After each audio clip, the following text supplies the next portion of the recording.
Additional director की नियुक्ति कर दी है और पूरी खबर अंकुर मिश्रा से समझ लेते हैं। अंकुर बताइए और क्या डिटेल्स हैं आपके पास?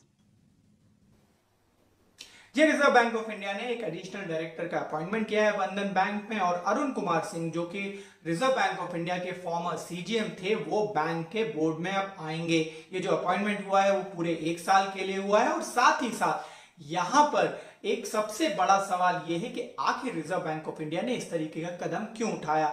हमें जो सूत्रों से जानकारी मिली है उसके मुताबिक ये जो अपॉइंटमेंट है वो बोर्ड की ओवरसाइट बढ़ाने के लिए, और साथ ही साथ जो ऑर्डरली स्मूथ ट्रांजिशन प्रोसेस है उसको सहारा देने के लिए है। आपको हम याद दिला दें कि 9 जुलाई को चंद्रशेखर घोष जी का टर्म खत्म हो रहा है, और उसके पहले ही जो बैंक है उसने नए सीईओ की तलाश ऑलरेडी शुरू कर दी है, जो कि अभी करेंटली अंडरवे है।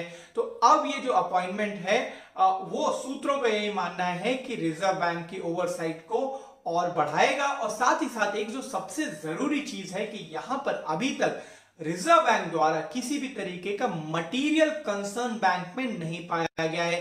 एक और इंटरेस्टिंग चीज यहां पे पॉइंट आउट करने वाली है कि इस तरीके के एक्शन पहले भी हुए हैं बैंकों पर, और आपको याद होगा आरबीएल बैंक के केस में, जीएन के केस में, वहां पर जो अपॉइंटमेंट था वो करंट आरबीआई के ऑफिशियल का था, और यहां पर फॉर्मर आरबीआई ऑफिशियल है। साथ ही साथ जो अपॉइंटमेंट था, जो पहला डायरेक्शन था, वो 1 साल के लिए यहां पर किया गया है। लेकिन आपको याद होगा आरबीएल बैंक के केस में वो 2 साल का अपॉइंटमेंट था।